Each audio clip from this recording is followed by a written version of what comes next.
Jack Elam spent more than 5 decades playing outlaws, gunfighters, villains, and unforgettable Western characters. His unusual left eye made him instantly recognizable, but behind that intimidating screen image was a surprisingly practical and often humorous man. And there's one important detail about the famous story that Jack Elam supposedly refused to forgive a Western co-star. The surviving record doesn't really support a personal feud. What Elam actually criticized was something much bigger: the changing direction of the Western genre and what he believed it did to people he respected. Born William Scott Elam in Miami, Arizona in 1920, Jack experienced hardship early. His mother died when he was only 2. Then, as a child, a bizarre accident changed his life forever. During a Boy Scout gathering in Phoenix, another boy stabbed him in the left eye with a pencil. Elam lost the sight in that eye, and its distinctive appearance eventually became one of his greatest trademarks. But acting wasn't his original dream. After high school and college, Elam served 2 years in the U.S. Navy during World War II, before becoming a bookkeeper and auditor. He even worked with Hollywood companies and became controller for William Boyd's Hopalong Cassidy production operation. Ironically, the profession he respected most eventually became impossible.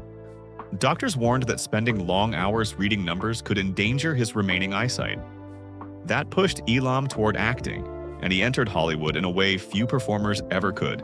He used his financial knowledge to help arrange financing for Western productions, negotiating acting roles in return. His career exploded after Rawhide in 1951. Elam later called it the film that opened the door for him, saying he had essentially never been out of work afterward. For years, audiences knew him as the dangerous-looking heavy, but his career changed again with Support Your Local Sheriff. Suddenly, the face audiences associated with villains became a source of comedy. Elam proved he could make people laugh just as effectively as he could make them nervous. One of the most revealing parts of his later interviews involved director Burt Kennedy. Elam worked with Kennedy repeatedly and considered him one of the best Western directors he had ever known. When people overlooked Kennedy's achievements, Elam clearly took it personally. That tells us something important about the alleged feud story.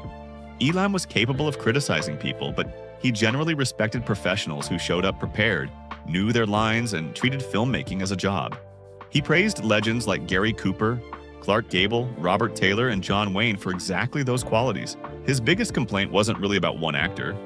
It was about what happened to the Western itself. Elam believed Blazing Saddles helped change the commercial landscape because its enormous success turned the traditional Western into something audiences increasingly expected to laugh at. He felt this contributed to the disappearance of serious Western projects, including projects connected to his friend Burt Kennedy. Whether Elam was completely right is debatable. The Western was already changing. In television, science fiction, shifting audience tastes, and changing Hollywood economics all played roles. But Elam had watched those changes happen from inside the business. By the end, Jack Elam had appeared in dozens of films and television series and earned a place in the National Cowboy and Western Heritage Museum's Hall of Great Western Performers. He died in 2003 at his Oregon home, leaving behind a career built on something he never expected to become his greatest asset: an injury that gave Hollywood a face it could never forget. So the real story isn't that Jack Elam secretly hated one co-star. It's more interesting than that. He respected his fellow actors, defended friends whose work he believed was overlooked, and fiercely defended the Western world that had given him a career. If you enjoy discovering the real stories behind classic Hollywood legends, subscribe to Hollywood Bulletin and stay with us for more stories where the truth behind the legend is often more surprising than the legend itself.